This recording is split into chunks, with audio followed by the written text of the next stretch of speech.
English shorthand 80 words per minute. Passage number 32. Get ready. 10 seconds. 5 seconds. Start.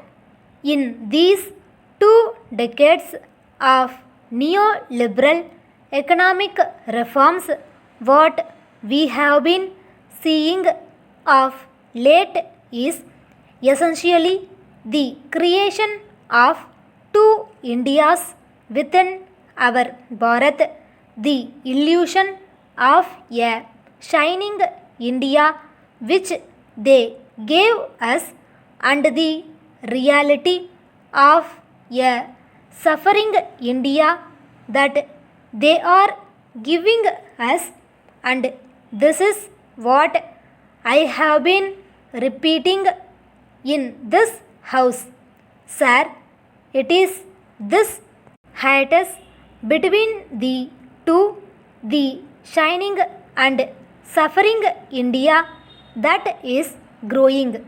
Now we have gone through those figures earlier, and I do not want to burden the house with those statistics. All of us know that while we have the largest number of billionaires today in US dollar terms in Asia, including Japan, in India we also have 77% of our population living on less than 20 rupees a day. You had various estimations of poverty that have come up. You had the Suresh Tendulkar Committee's report, which has now given us the poverty figure of 37%. The statistics and percentages are good for analysis, but in real life you see absolute numbers.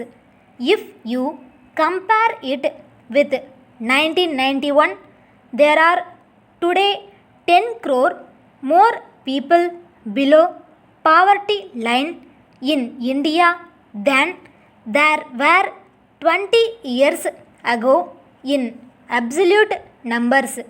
These are figures from the Planning Commission.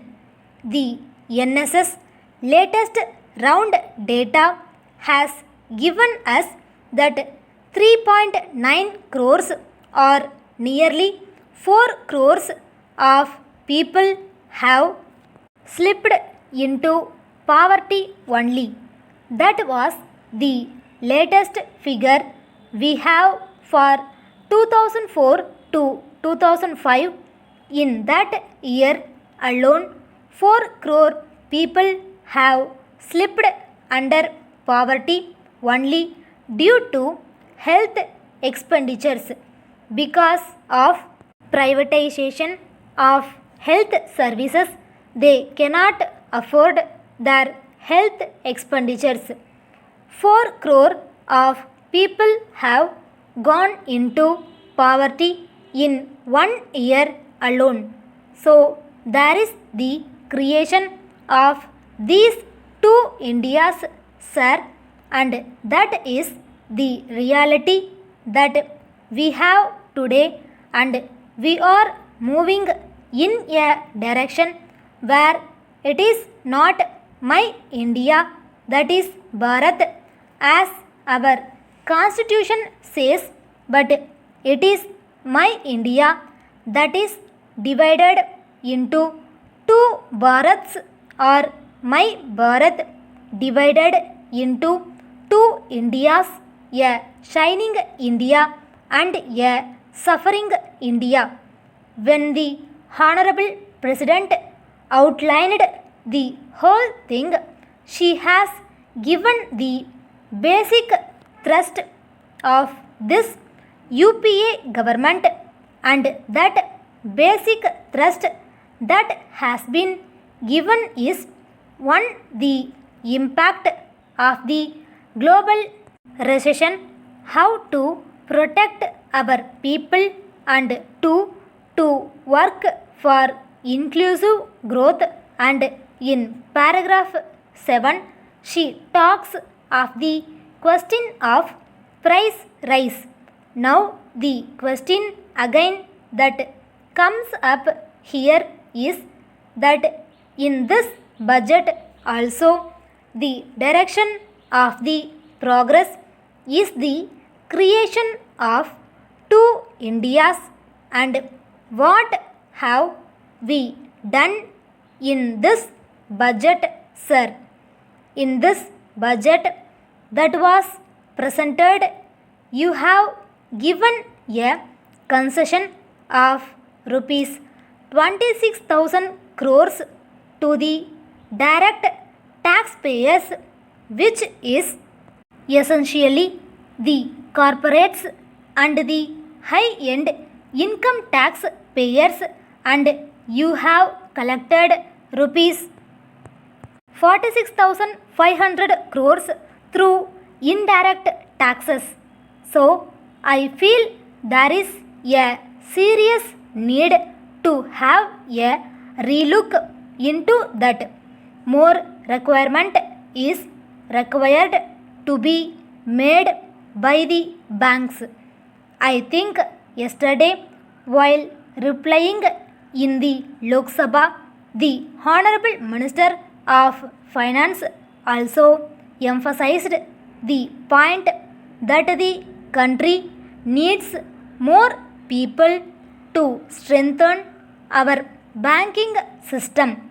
My only submission is that we need more people at all levels.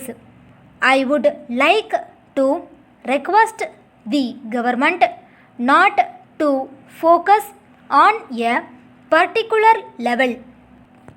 I think from top to bottom we need more people to operate our banks, to make our customers happy, to really make the public sector banks compete in a changing scenario.